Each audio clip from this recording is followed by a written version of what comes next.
Hello, everyone, and welcome to another video reaction for Okay, Here is the Story. My name is Dee Burns. So, oh my gosh, my girlfriend sent me a link to this video because she knows this is on my bucket list. I have always wanted to be on jury duty. I have even gone as far as to call the county jury, whoever, and ask them, is there any way I can sign up for jury duty? It has been on my bucket list.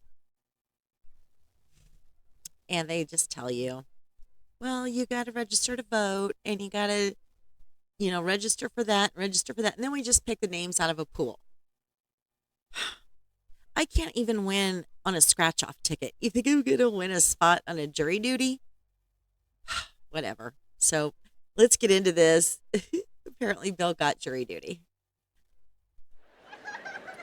And it's little things like that that are starting to just drive me crazy. It's like 2 weeks ago, I got called for jury duty. Ugh. You know what? Just send them to jail. Because Do that. it's just a waste of my time. So I don't know how it is here, but in California, they have a thing called one day, one trial. And it don't matter who you are, if you get your little invitation, you got to show up. So we all show up that morning, and we're all in the holding area, and there's like 200 of us.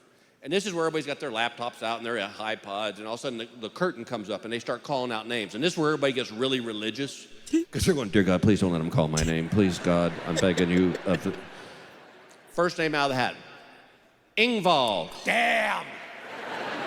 So they get 30 of us, and we're walking into the courtroom, and the lady who's in charge of the jurors goes, Mr. Engvall? And I said, yeah. And she goes, you're going to be the foreman. I go, oh, no, no, no, no, no. I'm just trying to get off this trial. That's the other part. I have always wanted not only to be on jury duty, but I want to be the foreman. I want to be the one that, fills out the form and hands it to the bailiff. Yes. Oh, my gosh. Oh, my gosh. Okay. And I go, oh, no, no, no, no, no. I'm just trying to get off this trial. And she goes, all you got to do is hand these papers to the bailiff. And I went, oh, okay. So we get into the courtroom. Now we're sitting back in the back of the courtroom, and they call 12 more names. Third name out of the hat, Engvall. Ugh. So now we're all sitting in the jury box. And I'm sitting there, and I'm looking at the bailiff, and he's looking at me, and I kind of looked at him, and he went like this. He goes, get an autograph.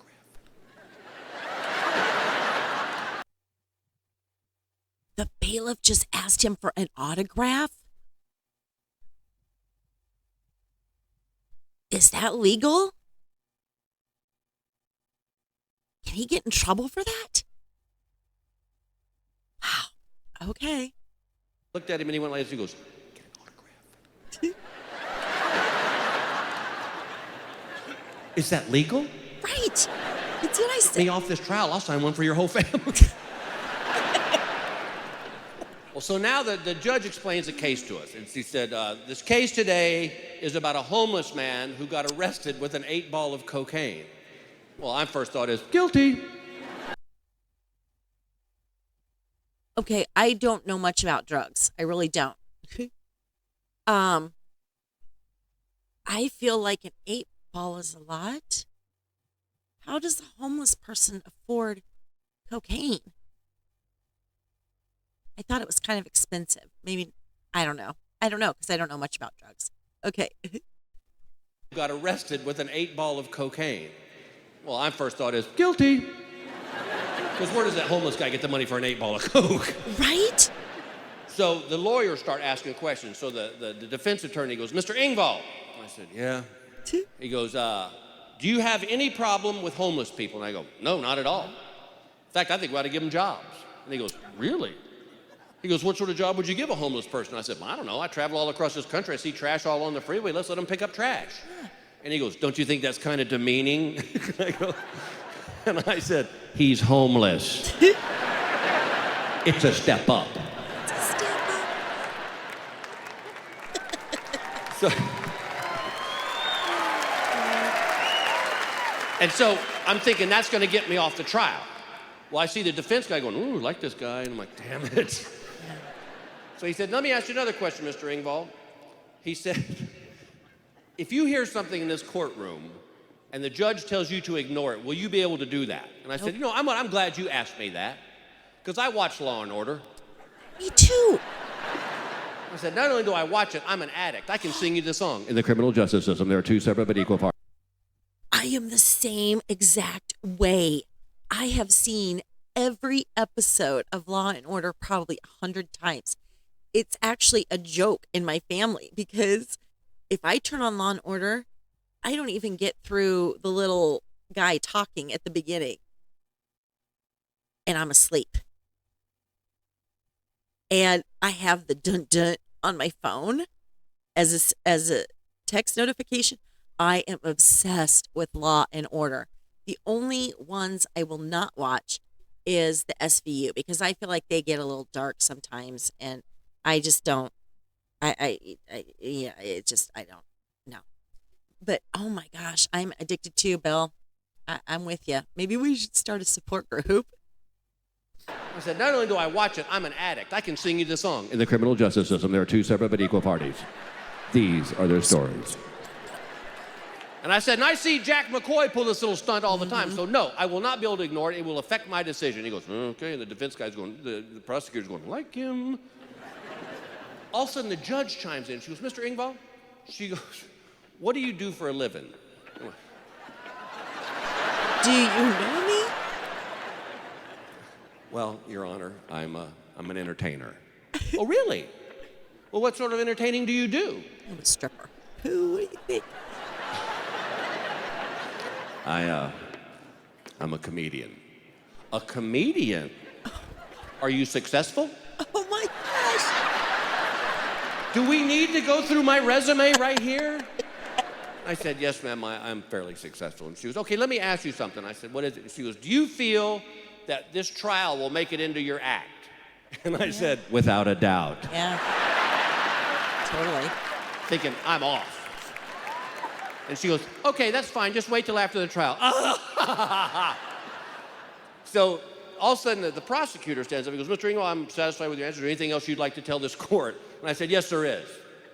I don't think cops would ever tell a lie. And the judge goes, you're excused. Yeah. Oh my gosh. I am. I am such a Law and Order addict that the times I've been to New York, I've been looking for where they're filming Law and Order because I want to watch it. But I never found it. But I can pretty much turn on a Law and Order episode and, within the first, I'll say 10 minutes, and that's probably being generous, I know who did it. I'm like, oh yeah, that person did it. I remember. I've seen this episode. I am such a Law and Order addict. Yeah. And yeah, I even told my boys when they were growing up, this information is based on Law and Order. Okay. If you ever get arrested or, whatever, and you are down at the police station and they're questioning you, number one, you're a minor. Tell them to call your parents. Number two, tell them you want a lawyer. Number three, do not touch anything. Do not drink anything. Do not eat anything. Do not do anything. Put your hands in your pockets and don't give DNA samples. I mean, I had this big thing and I told them that over and over and over again. They're like, Mom, I'm like, no, this is where people screw up on Law and Order. So don't do it. Oh my gosh. But yeah, I would love to be on jury duty. So if anybody watches my podcast, Milwaukee County, that's where I live. So let me know. Send me a letter. Whatever. Okay, everybody. Well, that's it for today. Please like, share, and subscribe this to my video. Leave a comment down below, please. I love the comments, negative or positive. I will react to them. If they're negative, I ask that you be nice and give me what you found negative so that I can change things and be a better channel. So thank you, everybody. Have a great day. Love you.